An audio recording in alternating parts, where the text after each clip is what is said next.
Hey guys, welcome back to the channel. So I thought I'd update you, on my condo search in Vancouver. If you would have saw in the last episode, me and my realtor went downtown in Yaletown, checked out a few listings. So it's been like 2 or 3 weeks now, so I thought I'd update you on where I'm at in the whole condo search.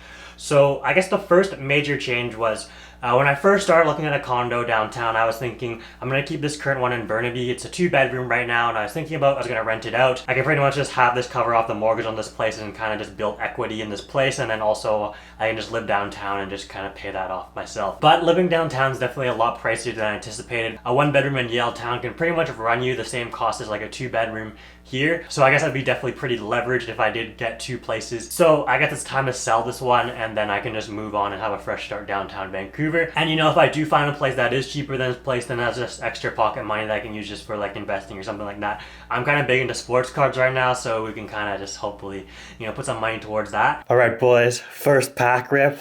Wish me some luck. First pack mojo.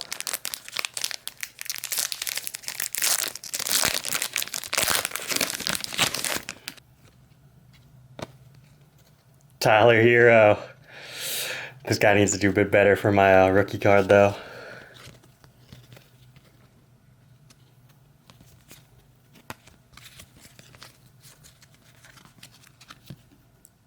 An auto, baby. Let's go. Joke it.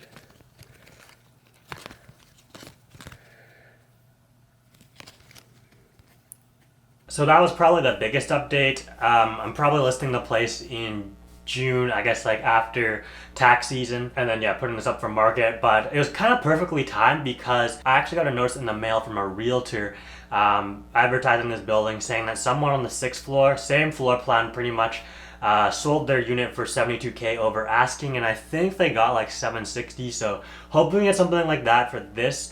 Just because I'm on the 18th floor, so I'm definitely higher up, so hopefully that adds a bit more value. So we'll see how that goes. But I'll update you, I guess, on the whole process of me selling this place when that happens. Okay, so that's enough about my current condo. I guess now let's talk about the condo that I'm potentially moving into, or I guess what I want to move into. So before I was thinking about I'm either going to move into Olympic Village or Yaletown. Actually, okay, first off, just so for those of you who aren't in Vancouver, I'm actually wanting to show you a map of the whole like Metro Vancouver area, just so that way you can kind of get like a feel for kind of all these different areas I'm talking about. First, I guess, is Burnaby. This is where I am right now. So it's pretty much like North Burnaby and South Burnaby. South Burnaby has like the Metro town and it's like a big mall. I personally hate it, but so I'm in North Burnaby.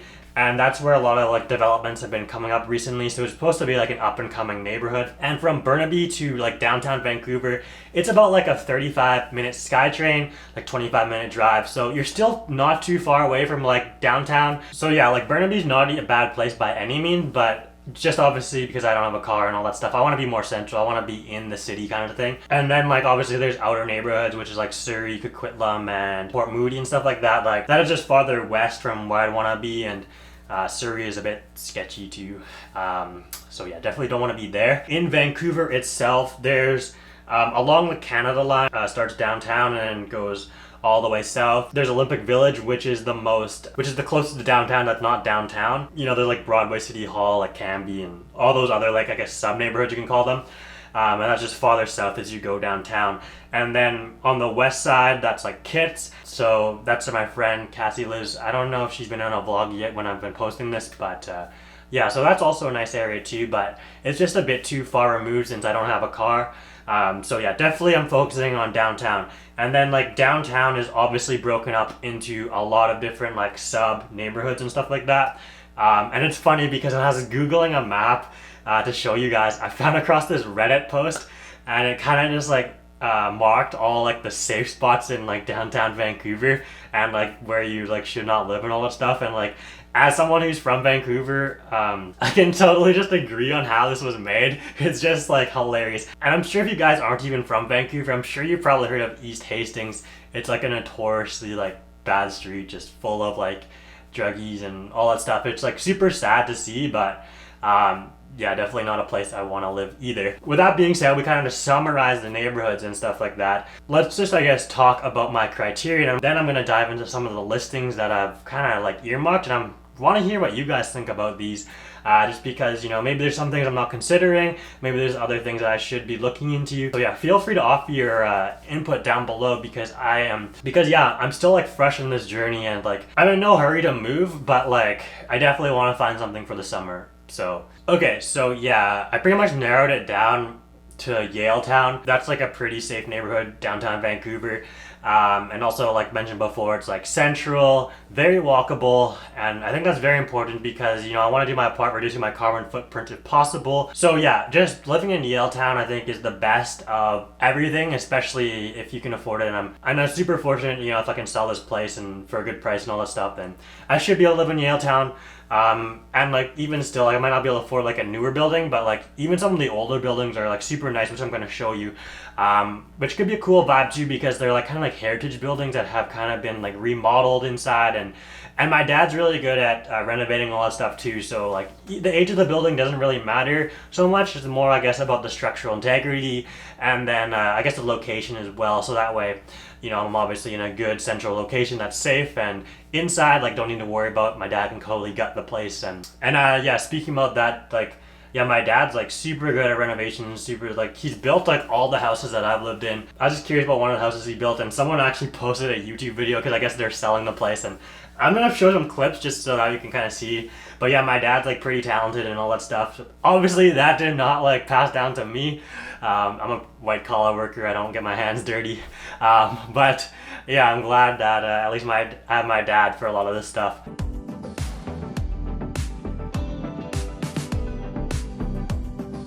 Anyway, sorry, I kind of just like rambled for a bit. But yeah, my criteria on the place. So these are some things that I must have. So obviously, like, first and foremost, safe neighborhood. Second, has to be in my price range. Definitely don't want to go out of your means whatsoever to afford a place or stuff like that. So definitely need to be something that's affordable, and it needs to be walkable by grocery stores, by the SkyTrain, because I mentioned before I don't have a car. So definitely need to be accessing those things by foot. Within like 10 minutes if possible. That's like would be ideal, and it must have a view, just because obviously I'm buying this place to live in, so I obviously want to have a nice view, and also it's going to help with just the whole resellability if I do decide to sell this place after. So that's like my must-haves in a place. So let me know if I'm missing some things, but I probably am, to be honest, because I don't know, that seems like a short list. I feel like there should be more that I'd be looking into. But yeah, and then there's some things that would be nice to have. And so, like, a parking spot, even though I don't have a car, having a parking spot in your unit's good, especially downtown, because one, you could rent it out to other tenants in the building, and also two, having a parking spot increases the value of your condo. So I'm always thinking about just like the whole resellability of the condo. Like, obviously I don't want to keep like jumping through condos and all that stuff, right? But you always gotta think about the future and thinking about like how to resell it later on if you need to, right? And then I would like to see some amenities like a sauna, steam room, pool, and then also it would be nice to have gas appliances. But yeah, other than that, like, I think that's it, just as mentioned before, because like I don't really care about the interior so much, just because I know my dad can gut it out. Yeah, as long as the building's in a good location, safe, then I think that's all I really need. And it would be nice to be on a higher floor if possible, just because you don't want to be obstructed by other buildings.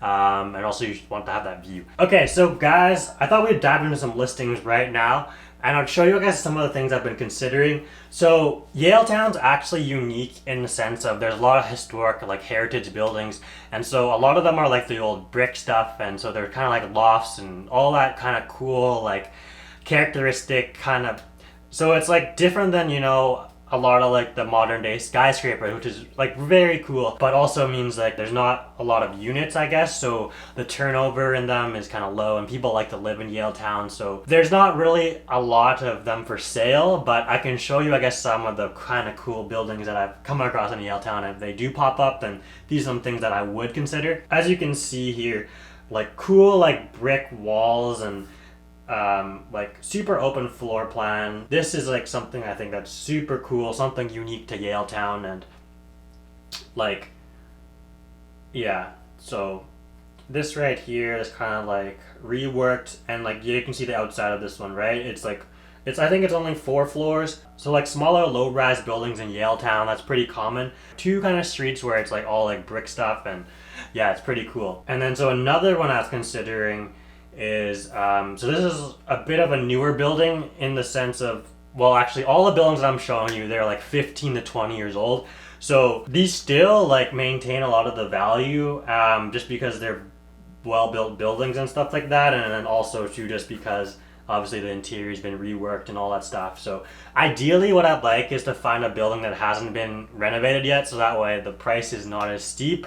I can do my own renovations because I'm probably just going to customize it the way I want anyways, so I don't want to have to pay for someone else's renovation job. And yeah, you get it. But so this is another place that I was looking at. What's cool about this place is a lot of the units in this building have 2 stories. Honestly, I didn't even know I wanted 2 stories in my condo until I saw 2 stories in my condo.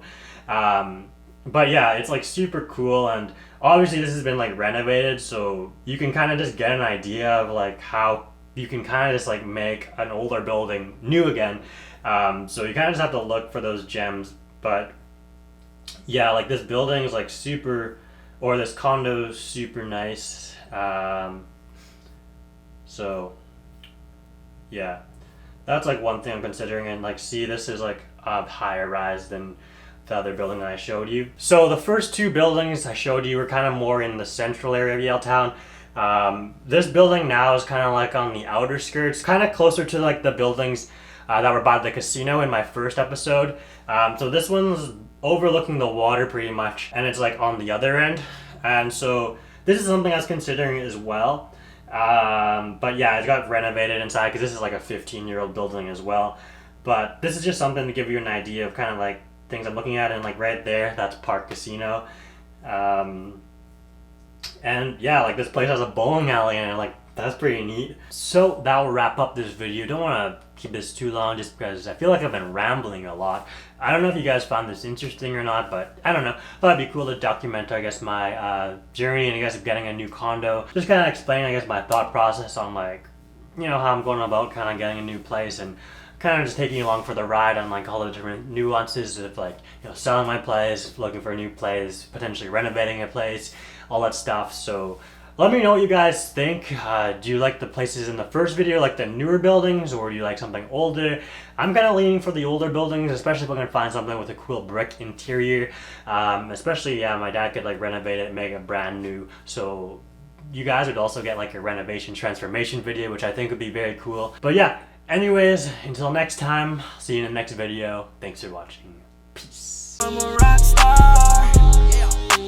I'm a rock